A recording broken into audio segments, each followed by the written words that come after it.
Hello दोस्तों, मेरा नाम शुभम है और आज हम एक्सप्लेन करने वाले हैं American psychological thriller movie deep water, जो कि हाल ही 2022 में रिलीज हुई थी। मूवी शुरू होते ही हमें एक कपल दिखाया जाता है जिसकी मैरिज को कुछ साल हो गए हैं। हस्बैंड विक और वाइफ मलिंडा आज अपने एक फ्रेंड के घर पार्टी में जा रहे हैं। मलिंडा विक को कहती है, क्या तुम मेरी हील पहना दोगे क्या? तो विक तुरंत खुशी खुशी उसकी हील पहनाने लगता है। मलिंडा विक को कहती है कि तुम जानते हो ना मैं तुमसे कितना प्यार करती हूँ। यह सुनकर विक को जैसा कुछ अच्छा नहीं लगा, बट वह कुछ जवाब नहीं देता और वह अपने वाइफ को कहता है चलो चलते हैं।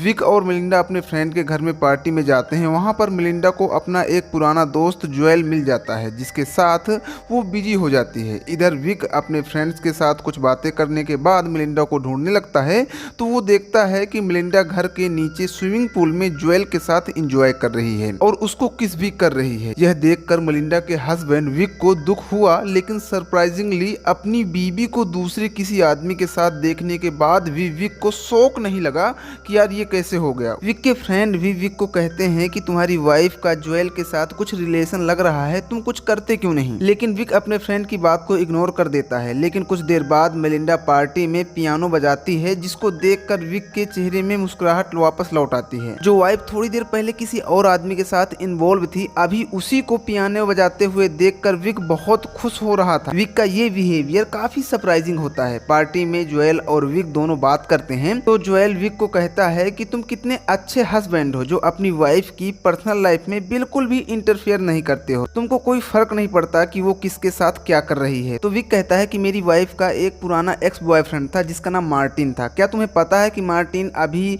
टाउन से गायब है और इस गायब होने का क्या रीजन है? तो जोएल पूछता है कि हाँ, क्यों गायब है? तो मिक कहता है कि उसको मैंने मार डाला है। जो भी मेरी वाइफ के करीब आता है मैं उसको मार डालता हूँ।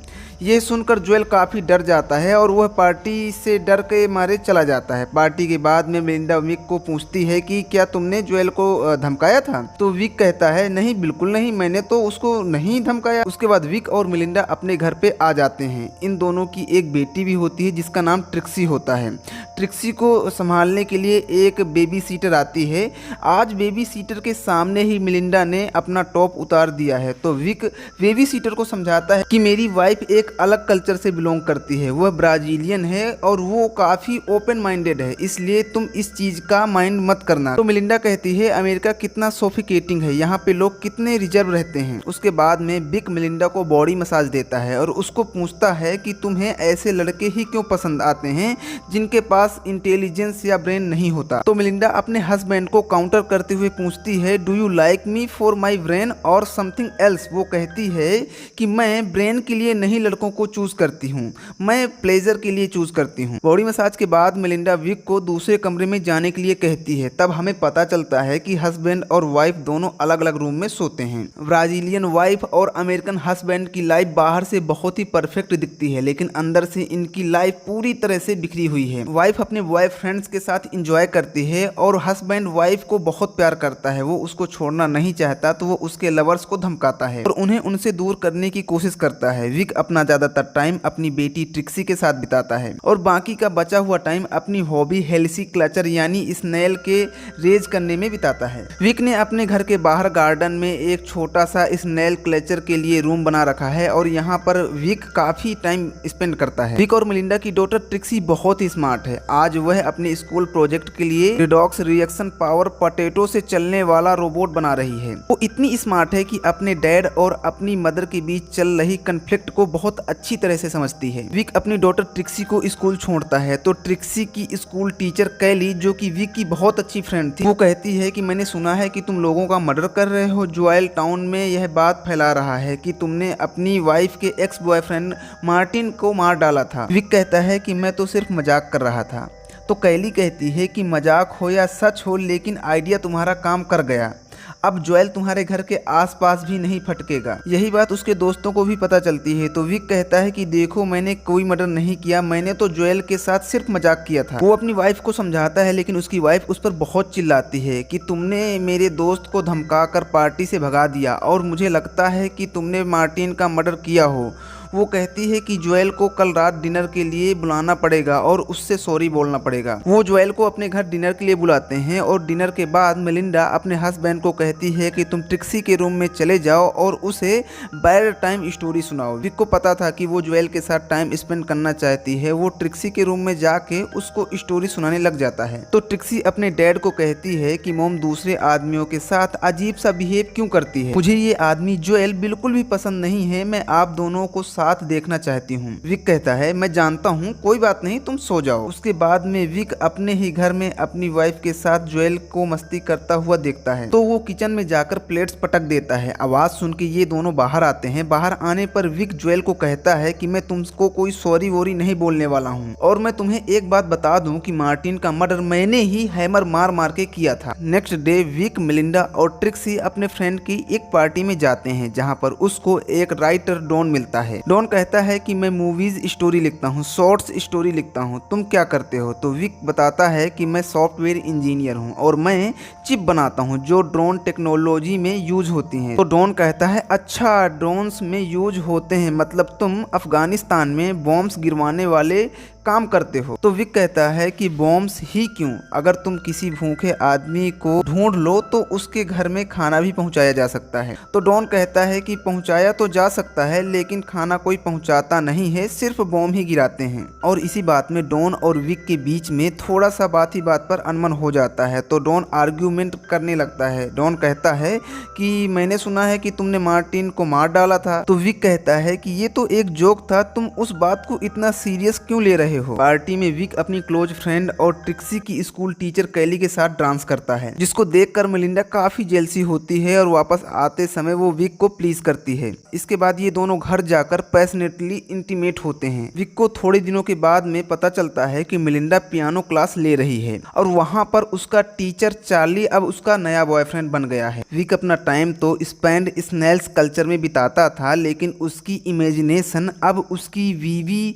को चार्ली के साथ रोमांटिक इन्वॉल्व होते हुए देखती थी। आज मेलिंडा घर पे भी नहीं आई थी जिसकी वजह से इमेजिन करते करते विक पूरी रात सो नहीं पाता है। अगले दिन सुबह जब मेलिंडा घर पे आती है तो विक उसे पूछता है कहाँ गई थी। मेलिंडा बिल्कुल क्लियरली बता देती है कि वो चार्ली के साथ थी और वो उसके साथ क्वालिटी टाइम स्पेंड कर रही थी। विक को तो पहले से ही यह सब पता था। मेलिंडा इतनी ब्लंट है कि वो अपने हस्बैंड को चार्ली के बारे में ऐसी ऐसी बातें बताती है जिसको उसका हस्बैंड सुन भी नहीं सकता। वो कहती है कि क्या मैं बताऊं कि उसने मुझे कैसे खुश किया, उसने मेरे शरीर पे कहां कहां पे मास्क छोड़ा, क्या जानना चाहते हो तुम? विक कहता है कि हमारी एक डॉटर है, हमारी एक फैमिली है, तुम कुछ तो सोचो। तो मेलिंडा क्लियरली कहती है कि तुम्हारी चॉइस थी फैमिली बनाना, बच्चे पैदा करना, वो तुम्हारी चॉइस थी। इससे क्लियरली यह पता चलता है कि मेलिंडा विक के साथ एक ओपन रिलेशन में रहना चाहती थी लेकिन फैमिली बनाने का और बच्चा पैदा करने का प्लान विक ने बनाया था, इसलिए मेलिंडा अब उसके साथ एडजस्ट नहीं कर पा रही। लेकिन विक चाहता है कि वो सब एक ही फैमिली की तरह रहें, एक ही छत के नीचे रहें। लेकिन मेलिंडा की इन हरकतों ने इस प्लान को चौपट कर दिया और अब यह फैमिली डीप वाटर्स में है। इनकी मैरिज डीप वाटर्स में है,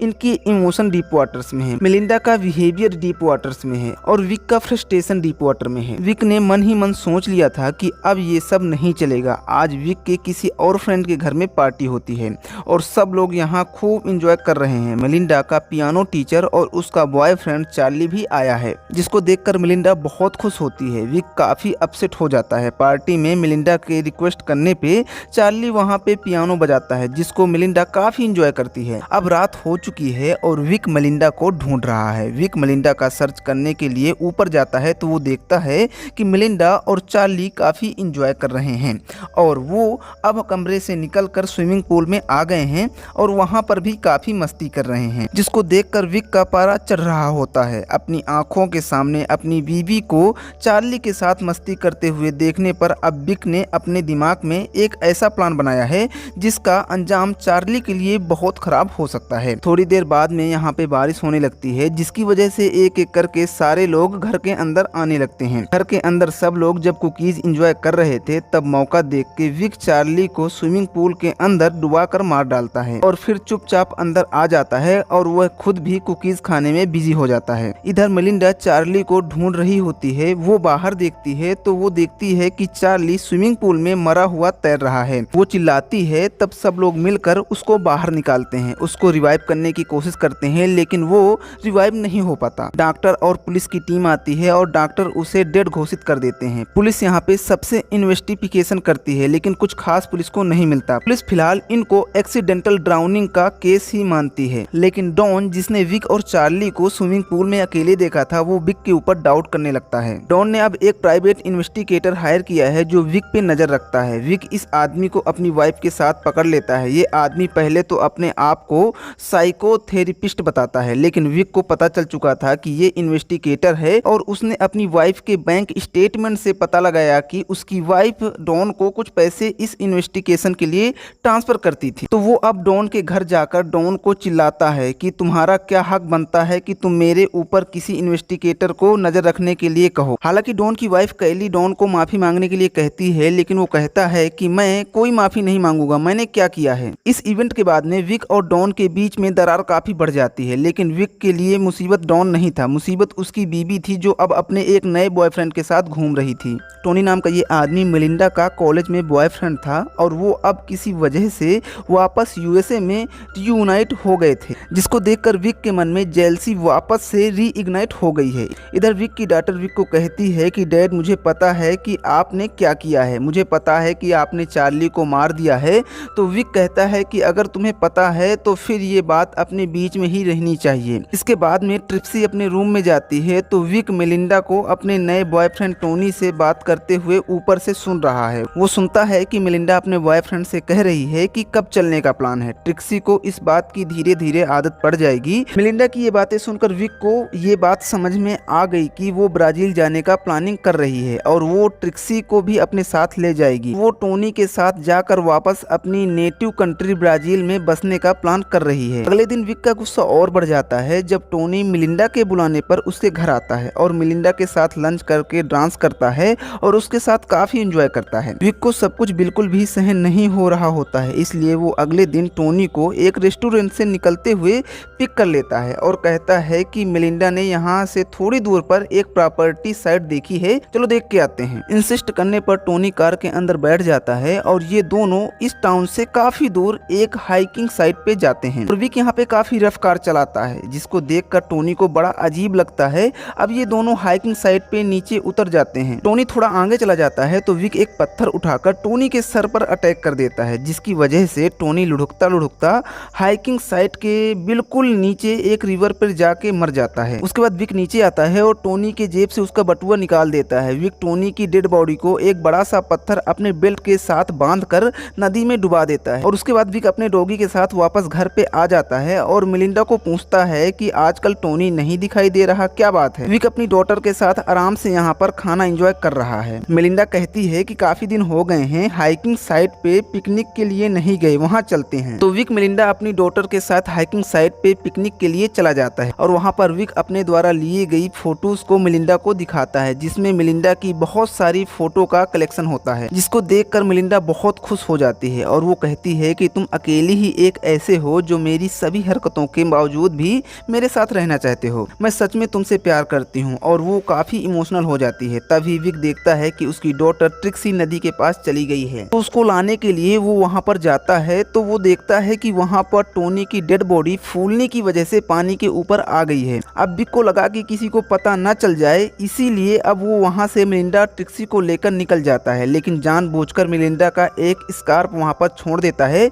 जिसके बारे में मेलिंडा कार में पूछती है कि मेरा स्कार्फ वहीं पर रह गया। तो विक अनजान बनते हुए कहता है कि कोई बात नहीं, मैं कल जाके ले आऊंगा। पिकनिक के बाद में घर आने पर मेलिंडा विक के साथ इंटीमेट होती है और विक को कई दिनों के बाद ऐसा लगा कि शायद मेलिंडा अब बदल रही है। अगले दिन विक मेलिंडा के उठने के पहले ही स्कार्फ लाने के बहाने से हाइकिंग साइट पे जाता है। मेलिंडा पीछे उठती है और विक को ढूंढती है और विक के स्नेल वाले रूम में पहुंच जाती है, जहां चेक करने पर वो देखती है कि टोनी का वॉलेट वहां पे रखा हुआ है, जिसको देखकर वो समझ जाती है कि उसने कहीं न कहीं उसके हस्बैंड ने ही टोनी को मार दिया होगा, इसलिए वो डॉन को कॉल कर देती है। इधर हाइकिंग साइट पे विक टोनी की बॉडी को ठिकाने लगा रहा होता है तो वहां पर अचानक से डॉन आ जाता है और कहता है कि विक क्या कर रहे हो। तो विक कहता है कि मेरी वाइफ का स्कार्फ यहाँ पर रह गया था। तो वो कहता है कि देखो स्कार्फ तो मेरे पास है, और वो विक को बॉडी को पानी में ढकेलते हुए देख लेता है और वो वहाँ से डर के मारे भागने लगता है और विक भी अपनी साइकिल लेके उसके पीछे भागता है। डॉन तेजी से कार चलाता है और कहता है कि चलो मुझे एक और स्क्रिप्ट मिल गई जिस पर मैं एक बुक लिखूंगा। अब वो पुलिस को मैसेज करना चाहता है लेकिन ऑटो करेक्ट की वजह से मैसेज नहीं हो पाता और फोन नीचे गिर जाता है। यहाँ माउंटेन्स की वजह से कार प्रॉपरली चल नहीं रही थी, लेकिन विक इस साइड से काफी परिचित था, इसीलिए वो अपनी साइकिल को शॉर्टकट लेके डॉन की कार के सामने आ जाता है, जिसकी वजह से डॉन उसको बचाने की कोशिश करता है और उसका बैलेंस बिगड़ जाता है और उसकी कार का एक्सीडेंट हो जाता है और वो कार के साथ ही नदी में डूब जाता है और वहीं पर मर जाता है। इधर मेलिंडा रोते हुए अपना बैग पैक करती है और यहाँ से जाने की तैयारी करती है, लेकिन मेलिंडा की daughter Trixie bag swimming pool में फेंक देती है और कहती है मैं नहीं जाऊंगी, मैं तुम्हें और डैड को एक साथ देखना चाहती हूँ, जिसे सुनकर ऐसा लगता है कि मेलिंडा का मन बदल गया है। थोड़ी देर बाद में विक घर में आता है और मेलिंडा को पूछता है कि क्या हुआ, तो मेलिंडा कहती है कि कुछ भी तो नहीं। मेलिंडा को सब कुछ पता था लेकिन वो विक को कुछ भी नहीं बोल रही थी। मेलिंडा ने टोनी का वॉलेट जो स्नेल रूम से मिला था उसने अब वो जला दिया है, क्योंकि उसको अब रियलाइज हो गया है कि उसके हस्बैंड से ज्यादा उससे कोई प्यार नहीं कर सकता है और वो अब अपने हस्बैंड और अपनी डॉटर ट्रिक्सी के साथ एक अच्छी फैमिली की तरह जिंदगी गुजारेगी। और इस तरह गलत करके ही सही, लेकिन विक ने अपनी मैरिज जो डीप वाटर में थी अभी आउट ऑफ डीप वाटर है। और इसी के साथ ही मूवी एंड हो जाती है। उम्मीद है दोस्तों कि आपको ये स्टोरी लाइन पसंद आई होगी। और यार इस स्टोरी लाइन को लिखने में कम से कम यार मुझे पूरा दिन लगा, लगभग मुझे 1.5 दिन लगा। तो यार अगर आपको वीडियो पसंद आया हो तो प्लीज यार वीडियो को लाइक, चैनल को सब्सक्राइब कर लो। जल्दी मिलेंगे एक नेक्स्ट कमाल की स्टोरी लाइन के साथ, तब तक के लिए दोस्तों बाय बाय।